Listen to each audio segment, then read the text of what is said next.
Buckle up. Electric tension crackled the moment Jasmine Crockett strode onto the set, eyes flashing like jagged knives. I froze, heart pounding in my throat. Melania Trump, seated across from her, smiled politely, unaware her world was about to ripple apart on live television. The studio lights hummed with charged expectation. I tightened my grip on the clipboard, sweat beading at my hairline. Backstage, scripts and cue sheets blur in my mind. I've covered dozens of televised events, but nothing prepared me for Crockett's reputation as a rhetorical wildfire. Melania's poised composure looks like a fragile porcelain doll, glimmering under harsh spotlights that threaten to crack its surface. I watched the monitors, each frame magnifying the cracks in Melania's practiced smile. The host's voice crackles over the loudspeaker. Welcome back to Spotlight Live. We're thrilled to have Congresswoman Jasmine Crockett joining us today, alongside former First Lady Melania Trump. I bite my lip, imagining the moment seconds from now when Crockett's words will slice through the polished veneer. Crockett leans forward, gaze locked on Melania with laser focus. Yet her tone remains smooth, almost conversational. Ms. Trump, she begins, voice rich with layered calm. You've spent years in gilded corridors, portraying an image everyone believed was untouchable. But tonight, we need to look beyond the facade. My pulse spikes. The camera zooms in, capturing every flicker of discomfort in Melania's eyes. Those pale blue irises flick toward the script lying untouched on the table. Melania's lips part, as if to reply with rehearsed grace, but Crockett cuts in, each word punctured by relentless precision. Your charity work was often applauded, until whispers surfaced about where the donations actually went. A murmur rises from the small live audience behind the glass partition. I glimpse producers exchanging tense glances and hushed whispers. Melania's spine straightens. She swallows, eyes darting to the host, searching for rescue. But Crockett isn't done. She leans back, shoulders relaxed, voice dripping with controlled fire. You flaunted your silhouette on magazine covers while common families struggled for basic needs. Millions watched you glamorize luxury, yet the real battles were fought in neighborhoods like mine. I feel a tight knot coil in my gut. The words hang in the air, heavy as smog. Melania's cheeks flush, her practiced composure splintering. The host tries to interject, voice wavering. Congresswoman, perhaps, but Crockett's glare halts him mid-sentence. Silence swallows the studio, amplified by the distant hum of cameras. I glance at the time code on my monitor. This moment is pure gold for ratings, a hurricane of emotions threatening to erase any sense of normalcy. Melania's hands tremble slightly. I lean in, straining to catch every nuance. The tightening of her jaw, the blink too rapid to be natural. Crockett's next question lands like a shard of glass. Tell us, Mrs. Trump, who are you really behind the curated photographs and designer dresses? The camera holds on Melania's face. I sense the temperature drop. In that prolonged beat, millions of viewers lean forward, craving what comes next. I swallow hard, aware I'm witnessing something irreversible, a live unraveling of carefully woven illusions. And as the seconds stretch, a sudden shift happens. Melania's confident mask cracks, revealing a flicker of panic. The audience's breaths catch, and I can almost taste the tension, metallic and suffocating. This isn't just an interview. It's an unplanned collision of two worlds, with neither side certain who will emerge intact. A red light blinks on my monitor. We're on air. I exhale a shaky breath, bracing for the unmasked truth to spill out. Melania's eyes flick to the host as though pleading for a lifeline, but he merely offers a pale smile that trembles with uncertainty. I feel the air swirl, charged with static, as Crockett's gaze pins her in place. Behind them, studio cameras whirl like predatory beetles, hungry for the slightest crack in composure. Then, out of nowhere, Melania exhales sharply, shoulders sagging. Her voice, when it emerges, is brittle, like dry twigs snapping underfoot. I've always believed in giving back, she stammers, voice tapering off into fragile echoes. Crockett sits up straighter, expression unreadable, as though noting each tremor in Melania's tone. There's a long pause, a pregnant beat where dust settles in the sunlight before a thunderclap. The host clears his throat, voice quivering as he tries again. Mrs. Trump, perhaps you can clarify where those funds went. Melania's lips part, but before she can form words, Crockett cuts in again. She leans forward, eyes narrowing, as if she's breathing out the tension and inhaling every flicker of doubt around Melania. Clarify. Crockett's tone coils around the question, squeezing until it squeals. The public deserves a straight answer. Those donations, were they shelved in some hidden vault or funneled to glamorous photo shoots? The words land like jagged stones, shattering the fragile calm. The studio audience exhales as one. I sense chairs creak, feet shift on the floor. The host's face pales, and I can't tell if it's sympathy for Melania or fear of Crockett's relentless pressure.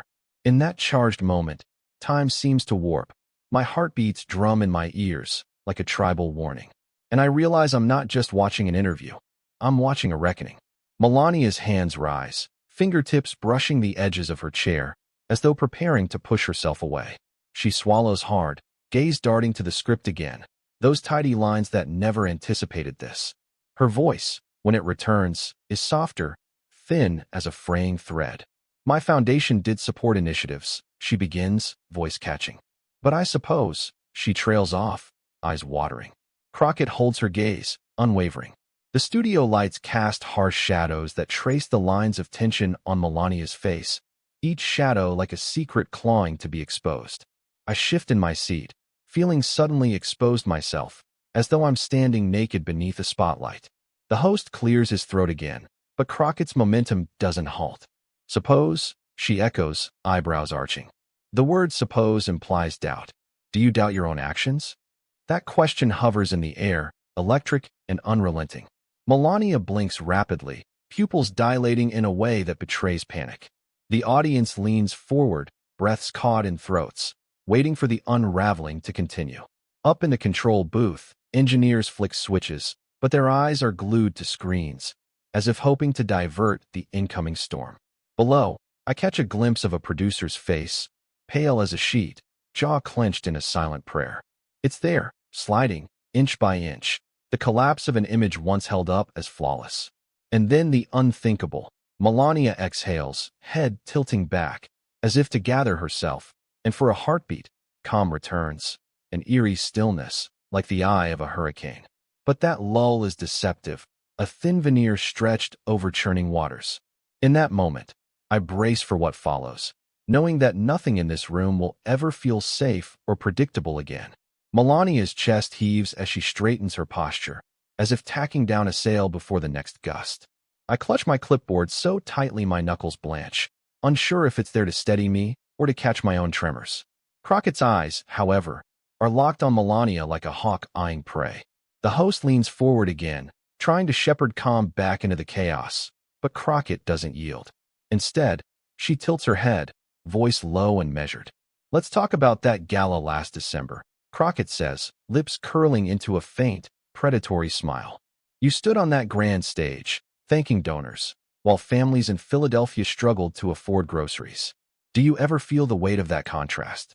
Her words hang in the charged air, thick as molasses, sticky with accusation. Melania's jaw tightens. Those rehearsed responses she's practiced in front of mirrors evaporate before they can form. I can practically see them dissolving, like sugar in rain. Sweat beads at Melania's hairline. Her designer jacket feels suddenly like a straitjacket, choking every breath.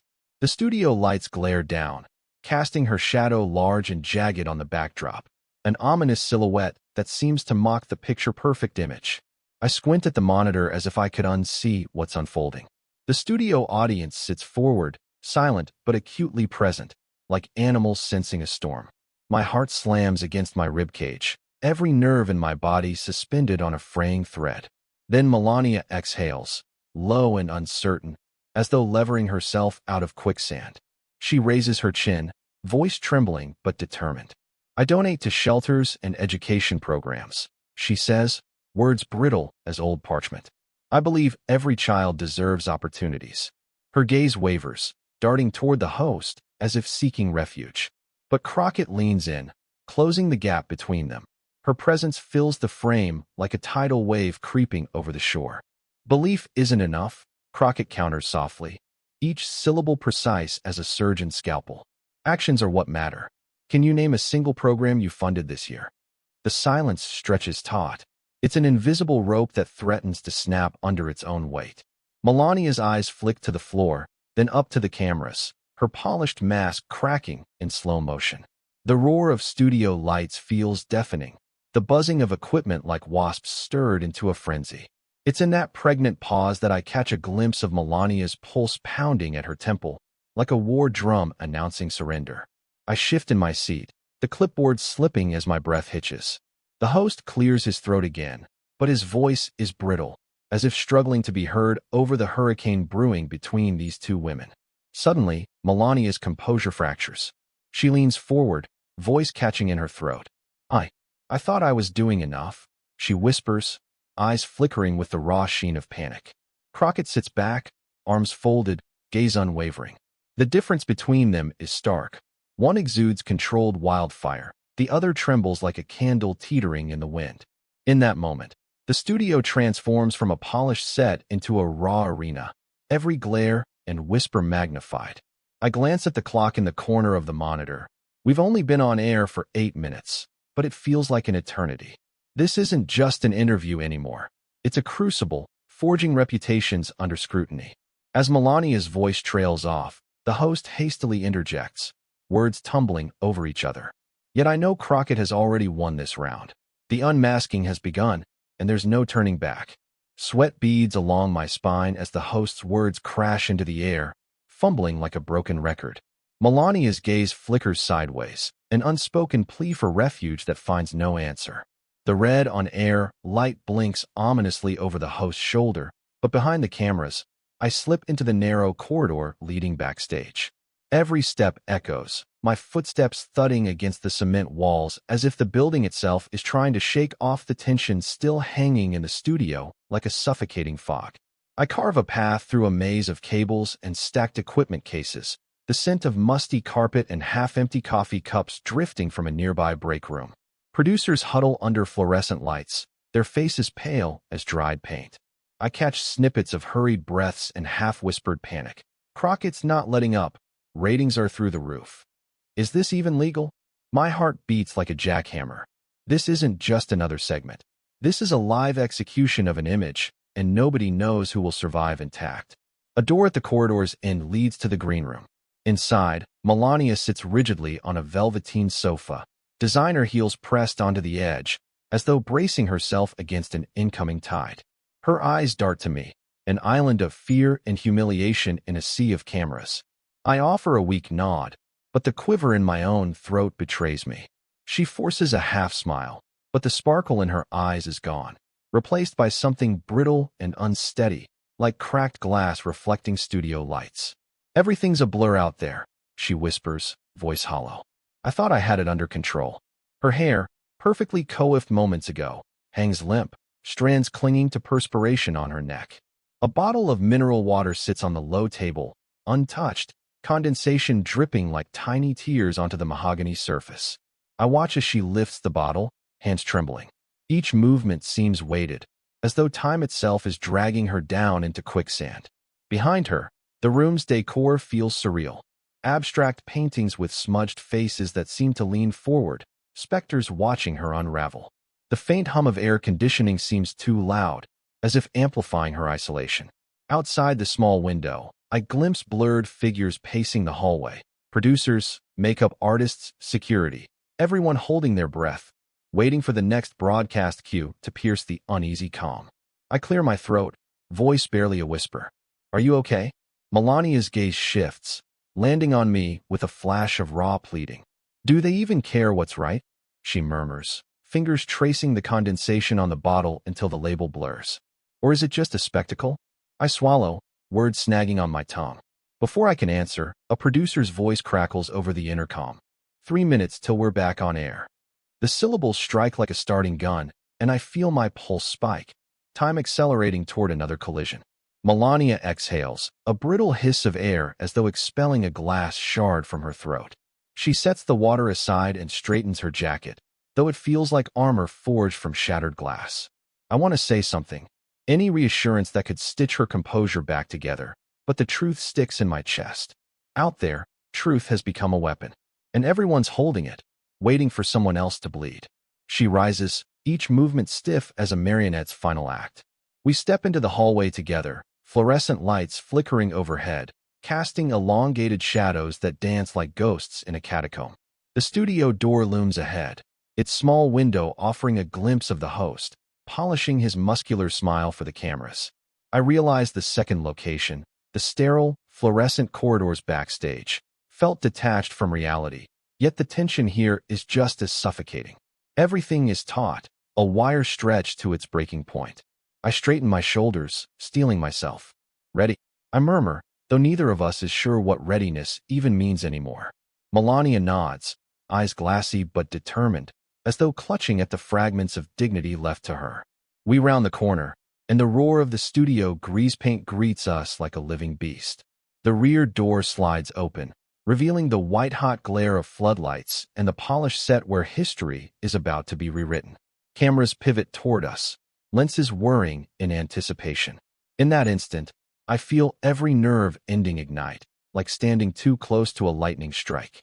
This is the fourth location now, the threshold between backstage shadows and the unforgiving stage lights, where every breath and heartbeat will be magnified for millions to see. The host straightens his tie as we step into the frame, and I catch the glimmer in Crockett's eyes, reflecting the studio lights like jagged mirrors. Melania closes her eyes for a moment, an unspoken prayer or a last gasp of strength. Then, with a tilt of her head, she opens those pale eyes and fixes Crockett with a stare that hums with both defiance and fear. The cameras capture it all, as though recording a final breath before the plunge. And then, the host nods, an unsteady baton in a discordant symphony, and we're live again. The world holds its breath, waiting for the next calculated blow, the next crack in Melania's veneer. I grip the clipboard until my knuckles ache, but it's not the paper I'm gripping. It's the fragile thread holding the moment together. Because in a heartbeat, everything can shatter, and nobody knows who will be left standing when the dust finally settles. The moment the on-air light winked out, the studio exhaled a collective sigh, like the hush after a thunderclap. Backstage, muted chaos reigned. Assistants darted between cables, producers spoke in hushed, urgent tones, and the rumble of rapid-fire camera maintenance punctuated the air. I lingered just inside the doorway, eyes still fixed on Melania, whose shoulders slumped as though the stage had aged her 10 years in 10 seconds. Her breath came in uneven shudders, and for a fleeting instant I wondered if she might collapse, until she squared her shoulders and motioned for me to follow her into the small makeup room tucked behind the set. Inside, the fluorescent bulbs overhead buzzed like restless bees, and mirrors rimmed with tiny bulbs cast a harsh glow on Melania's pale face. She sank onto a tall stool, the faux leather squeaking beneath her, and stared at her reflection with hollow eyes.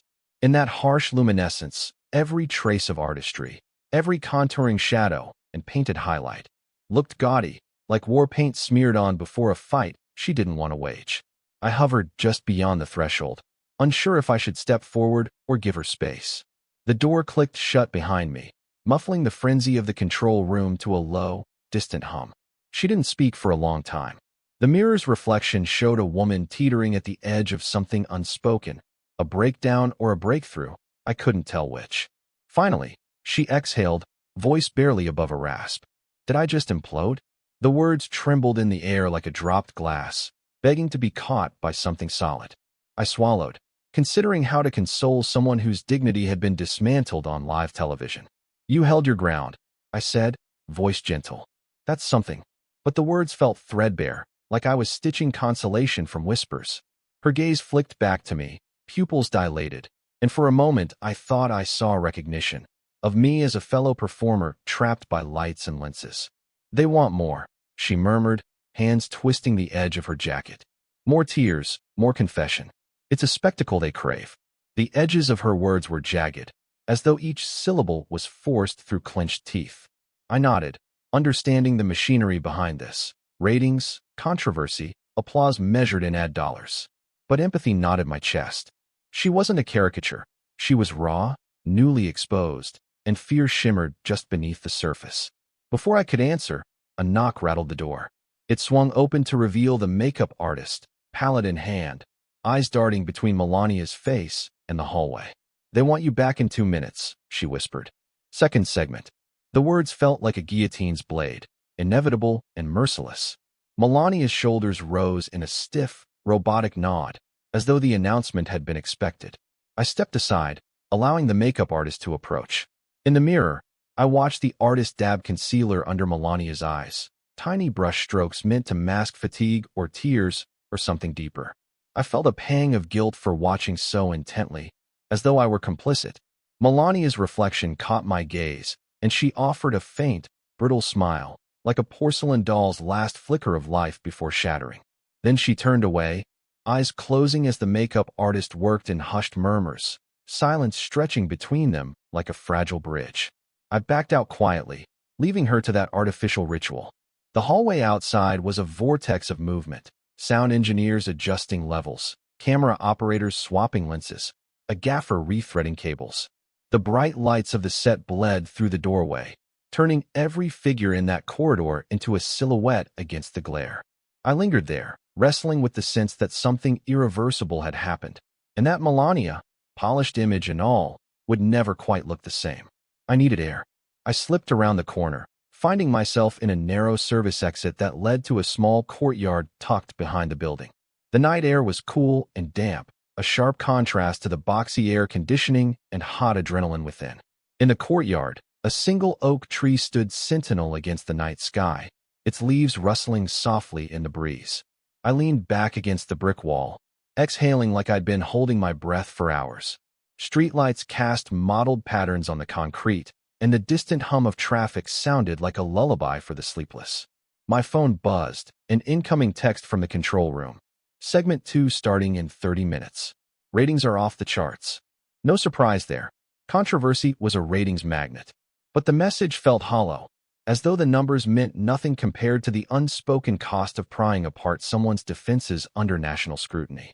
I slid down until I was seated, legs stretched out, and closed my eyes.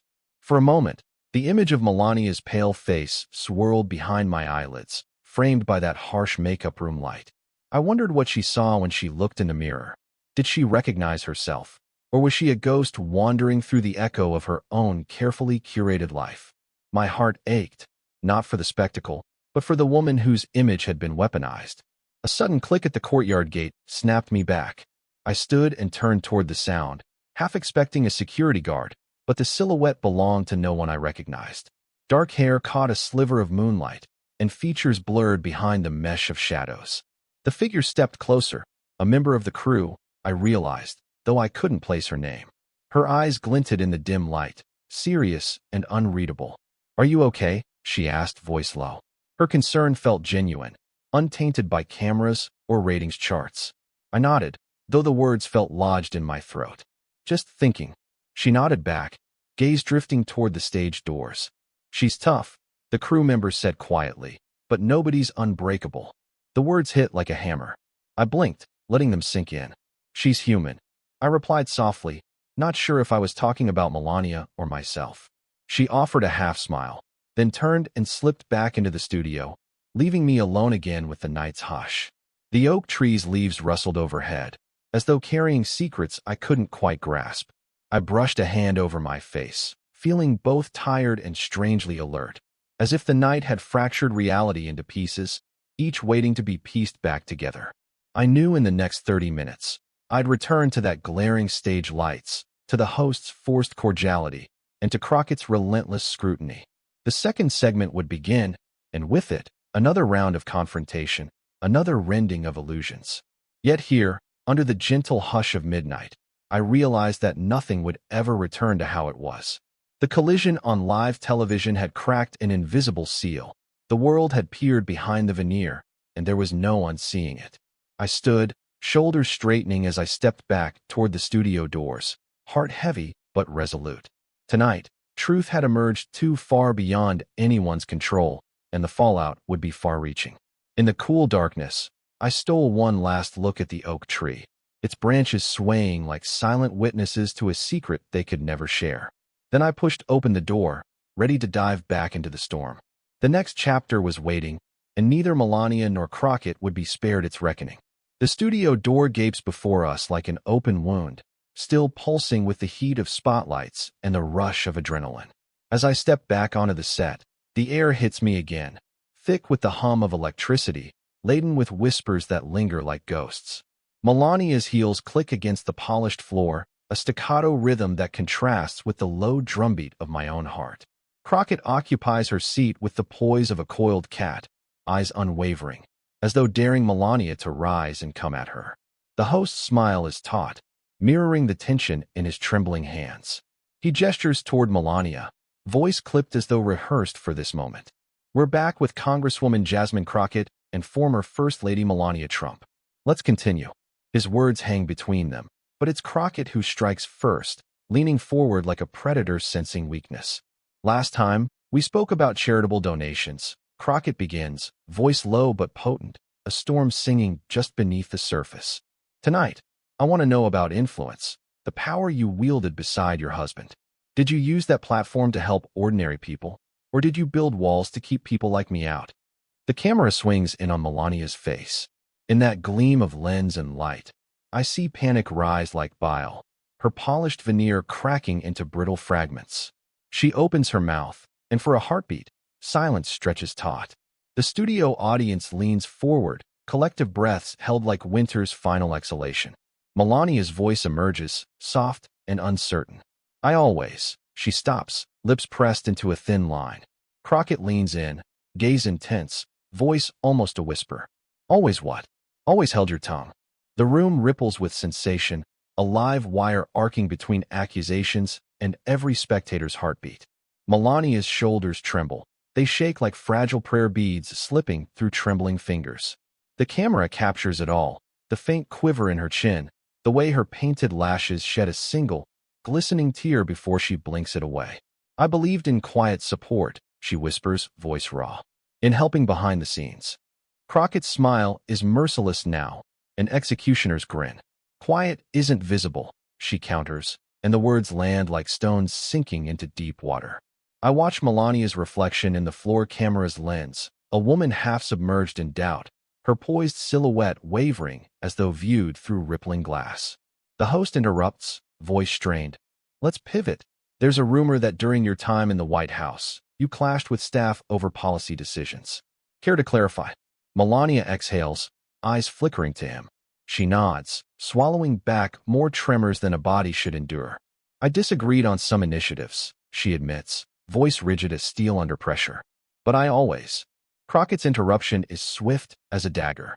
But you remained silent, she says. Still, millions watched you. The audience exhales, echoing in the studio like the first gust of wind before rain. Melania's face paling beneath makeup. She straightens, drawing a trembling breath. Silence sometimes protects more than speech, she ventures, and every word seems to scrape against her throat.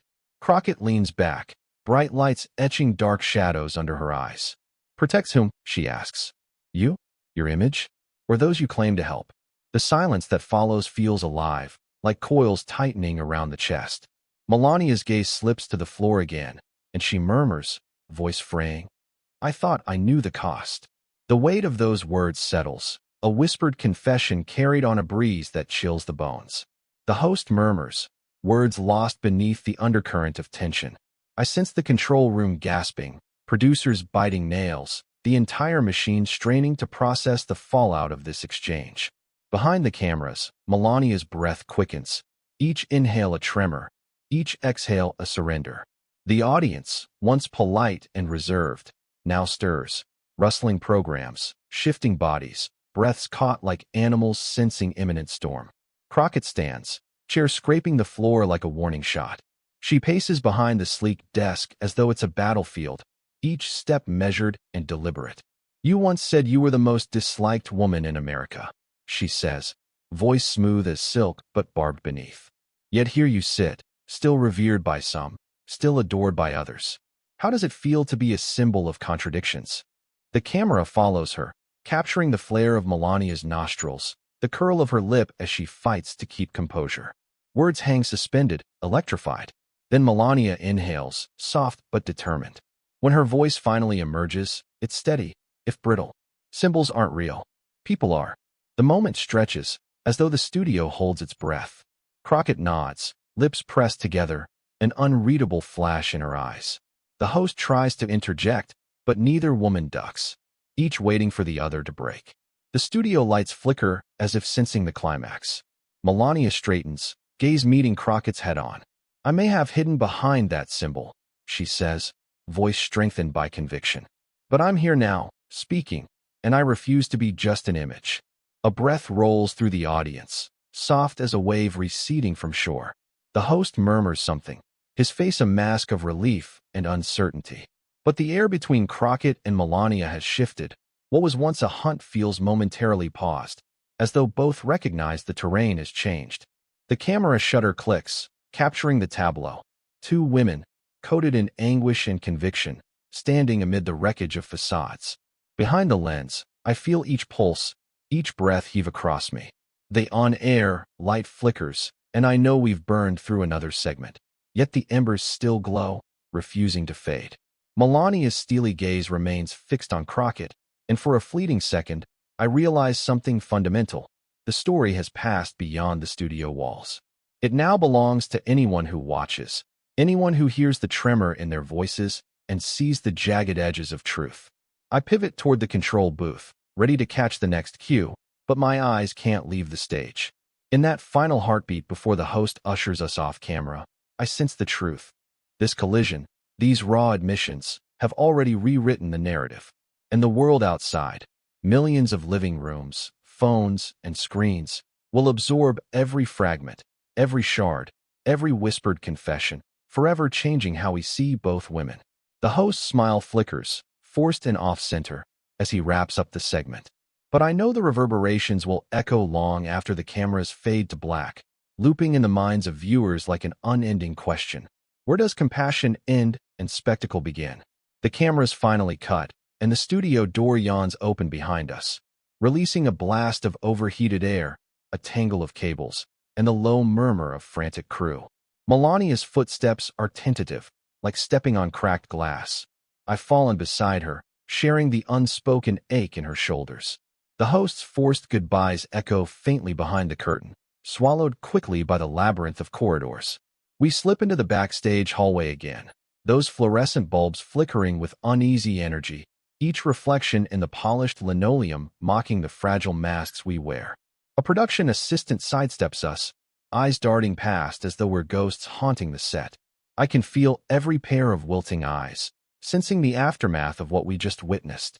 In this narrow tunnel, reality and spectacle blur, walls adorned with call sheets and hastily taped signs reading "Quiet on set." But nothing here feels quiet anymore. Melania's heels click softly, then falter, then click again, her breathing shallow. I glance down to see her hand instinctively clutching her jacket lapel, white-knuckled, as though it's the last tether to the world she once knew. A pale blue haze of exhaustion settles beneath her eyes, staining her cheeks like morning frost. I imagine that if she closes her eyes right now, she might slip into an endless dark, a place where the lights can't find her. We reach the gray double doors that lead to the makeup room, but instead of stepping inside, she pauses. Her gaze drifts to the metal side table where an emptied water bottle lies abandoned. I sense her fighting gravity, battling the urge to collapse right there in the hallway. Her voice comes out as a rasp, soft but urgent. "I can't stay in there again." The words hang like shards of ice in the warm, recycled air. I guide her toward the courtyard exit, a jagged crack of moonlight beckoning through the rusted gate. The switch back to cold night air feels like slamming into a brick wall, but at least it's real. We step into the courtyard, asphalt cold beneath our feet, and the oak tree stands unmoved, witness to scenes far more mundane than what just unfolded.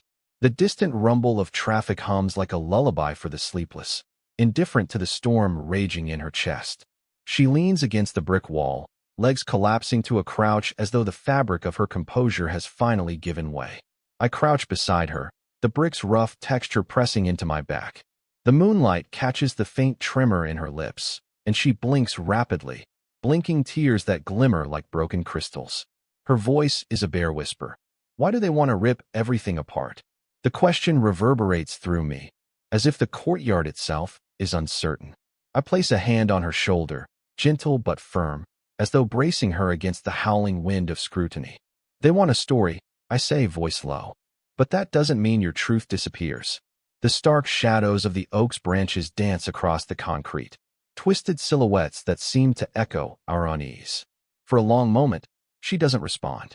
Then, finally, she exhales a ragged breath and reaches into her jacket pocket, pulling out a crumpled tissue. She wipes at her cheeks, but the faintest tremor remains, like an ember refusing to be snuffed out.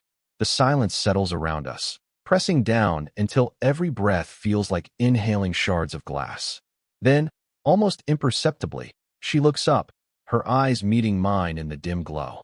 There's a flicker there, something like resolve, or perhaps resignation. "I can't go back in," she whispers, and though her words are small, they carry the weight of an avalanche. I reach over to steady her, and for the first time, I sense that beneath the shattered facade lies the person she always was, bruised, vulnerable, but still present. The courtyard's hush holds us, broken and unsteady, two silhouettes against the indifferent night. And in that fragile quiet, I realize the reckoning isn't over. It has just slipped into the shadows, waiting to emerge again under bright lights or beneath a cold moon. But right now, we have this moment, taut with fear, yet trembling with a strange, fragile hope, that perhaps the truth, once cracked open, can't ever be sealed shut again. The night air stills around me, but my mind roars like a hurricane. I press my back against the cool brick and pull out my phone. The screen flares to life. Dozens of notifications, tweets, headlines, text messages, each one another chiseled blow carving this moment into public memory. I can't make sense of it all. The words whirl past in a meaningless blur. Some messages praise Crockett, hailing her as a truth-teller. Others condemn the spectacle, calling it exploitation. And somewhere buried in the tsunami of alerts, I spot a single notification from Melania's assistant. "She wants you in the makeup room." My heart lurches, and I pocket the phone, letting my fingers brush the cold metal. I stand and take a shaky breath, feeling both suffocated and strangely alive. The courtyard's oak tree looms overhead, its branches tangled like hesitant hands reaching for the moon. For a moment, I hesitate, afraid to step back into the fray, but I know I can't linger here. I push off the wall, shoulders squaring as I head down the corridor. The fluorescent lights overhead flicker, as though questioning whether to guide me in or abandon me to shadows. My shoes click against the linoleum floor, a solitary metronome counting down the seconds until my next decision. The air is thick with the scent of stale coffee and old makeup, a reminder that this building is a beast that never sleeps. I reach the makeup room door and pause. Inside, the harsh bulbs cast halo rings around empty chairs, and the faint hum of a vanity mirror's light flickers like a restless heartbeat. I push the door open and slip inside, spotting Melania seated on the stool again. Her face is clean, no makeup, no armor, just the raw lines etched by fear and late-night tears. She looks up when I enter, eyes half-lidded, as though she isn't sure where she is anymore. I close the door quietly and step to her side, noticing that the tissue in her hand has long since crumpled into nothing. She lifts her chin slightly, meeting my gaze with fragile intent. "I don't know if I can face them again," she whispers. Her voice is ragged, but beneath it I hear something else, a spark of defiance still smoldering in the ashes. I swallow and offer her a steady look. "You don't have to be perfect," I say. "You just have to be yourself." She exhales sharply and closes her eyes, pressing her palms to her temples. The mirror's reflection catches the faint tremor in her jaw. I lift a hand and rest it lightly on her shoulder, wishing I could anchor her in place. She opens her eyes and nods, slowly, as though testing the ground beneath her feet. "There's another segment," she murmurs. "They want me back in an hour. Are you coming?" I draw in a breath, trying to steel myself for whatever comes next. Beyond these doors, cameras are reloading, scripts are being rewritten, and millions of viewers are waiting for the next chapter of this unraveling. But here, in this small, battered room, I realize something. No matter what they throw at us, we still have each other's voices to call us home. I nod and sit beside her, letting the harsh glow of the vanity lights wash over us both. In that moment, the world outside can wait. Because whatever happens next, we'll face it together, two shattered silhouettes, refusing to let the storm win. I sit beside Melania under the harsh circle of vanity lights, feeling the seconds stretch out like thin elastic. Outside, the hum of crew and the distant rumble of cameras gearing up for segment 3 echo through the walls. We've got only minutes before they'll call us back on set, and I watch her breathe, each inhale a trembling tremor through her chest. She meets my gaze in the mirror, pupils glossy with resolve. "I think I'm ready," she murmurs, voice low but firmer than before. The flicker of hope in her eyes reminds me how fragile courage can be, yet how fiercely it can burn. I touch her arm gently. "We go back together," I say, words measured. "No more running." She nods and rises, smoothing her jacket one last time. The makeup artist hovers, ready with powders and brushes to touch up the veil of exhaustion. We exchange a quick look, no need for words, and I step back as the artist works. In the mirror, I see Melania settle into a steadier version of herself, still tense, but someone who's refusing to let fear be her final answer. A prod buzzes through the hallway. An assistant's hurried whisper through the earpiece. "In 30 seconds. Please be ready." Melania exhales, leaning toward me. "Thank you," she says, the simplest gratitude carrying a lifetime of weight. I offer a half smile. Let's face it head on. We exit the makeup room and step into the corridor again. This time, it doesn't feel like a prison. It's more like a gauntlet, but one we intend to run together. Each footstep echoes, a steady drum calling us closer to the glare of the set. The sterile corridor gives way to the open doorway of the studio, where floodlights stand like towering sentinels, glaring down on chairs and microphones that feel newly ominous. Crockett waits in her chair, posture unchanged, expression unreadable.